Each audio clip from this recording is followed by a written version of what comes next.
Here comes mother. The mother was not very pretty, it's true. Why would I lie?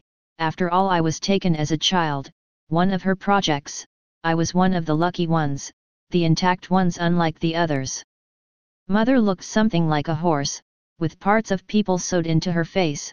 Father would call her the patchwork doll at times. Some of the parts were from many of the children she took.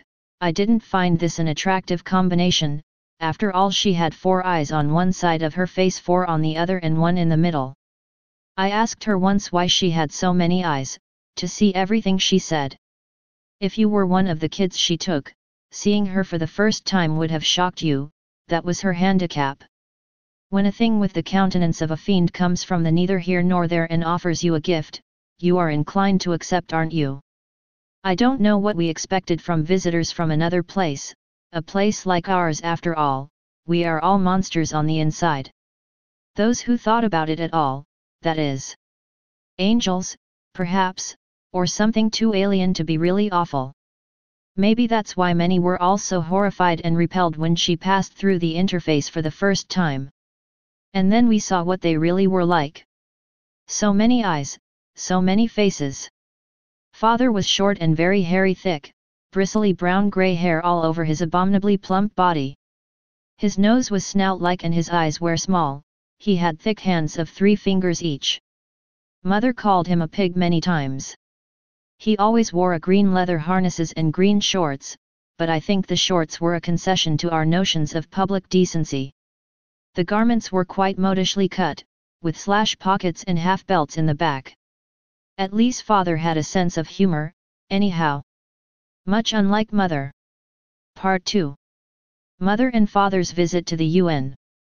Earlier this year at a session of the UN, and, Lord, I can't tell you how queer it looked to see them there in the middle of a solemn plenary session, one fat pig-like creature in a green harness and shorts, the other a tall loud mother nine-eyed horse sitting at the long table below the podium, surrounded by the packed arcs of delegates from every nation. They sat correctly upright, politely watching each speaker. Father's flat ears drooped over the earphones. Later on, I believe, they learned every human language, but at this time they knew only French and English. They seemed perfectly at ease, and that, along with their humor, was a thing that tended to make me like them. I was in the minority. I didn't think they were trying to put anything over. The delegate from Argentina got up and said that his government was interested in the demonstration of the power source for the interface. The Argentine government could not commit itself as to its future policy without a much more thorough examination. It was what all the delegates were saying, but I had to pay particular attention to Father, because he tended to sputter and his diction was bad. I got through the translation all right, with only 1 or 2 momentary hesitations. Mother's interests at first was with Russia. Mother had only requested a few humans to help her in special experiments. What is the motive of the new creatures? What is their purpose in offering us these unprecedented gifts, while asking nothing in return? Russia asked. Mother said with a strange smile as she fixed a loose stick of flesh that dangled from her face, I am sure we all can come to some type of agreement. Russia demanded a lie detector test on Mother in front of everyone. What if you're some type of project from a Rouge group or some insane experiment in cloning? The American delegate stood up and said, we are in agreement with Russia, bring on the test. A murmur ran through the chamber. And then there was a moment of silence.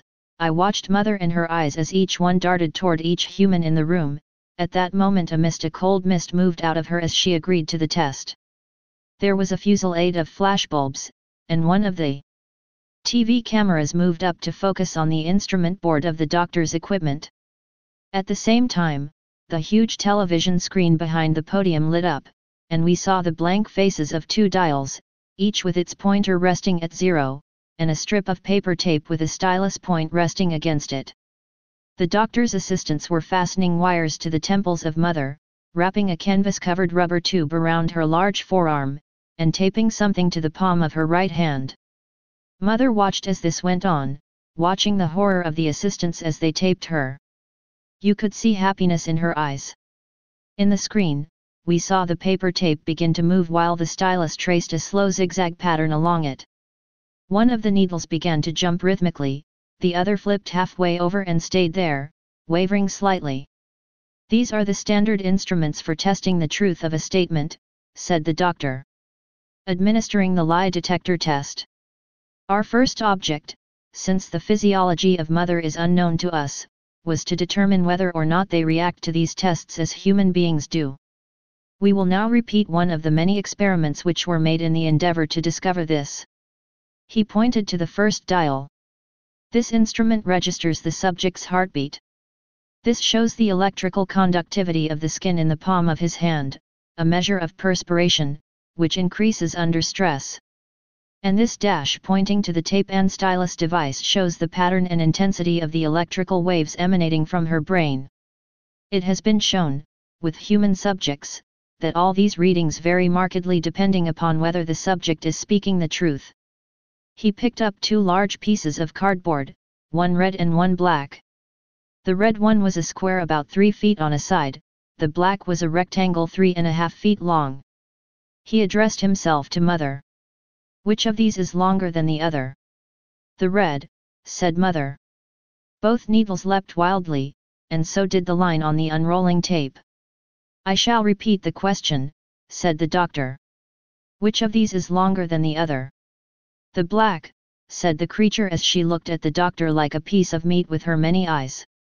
This time the instruments continued in their normal rhythm. How did you come to this planet? Asked the doctor. Walked, replied Mother with a strange smile. Again the instruments responded, and there was a subdued ripple of laughter in the chamber. Once more, said the doctor. How did you come to this planet?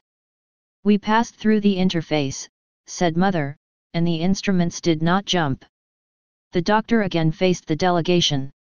Many such experiments were made, he said. And my colleagues and I are satisfied that the mechanisms are effective. Now he turned to Mother. I shall ask our distinguished guest to reply to the question put at the last session by the delegate of the Russians. Namely, what is the motive of your people in offering these great gifts to the people of Earth? Mother rose. Speaking this time in English, she said, in my world there is a saying, there are more riddles in a stone than in a philosopher's head. The motives of intelligent beings, though they may at times appear obscure, and are simple things compared to the complex workings of the natural universe.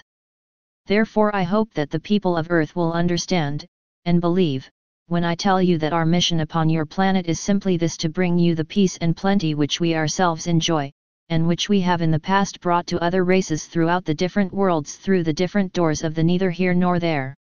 When your world has no more hunger, no more war, no more needless suffering, which will be our reward. And the needles had not jumped once. Stay paranoid, my friends.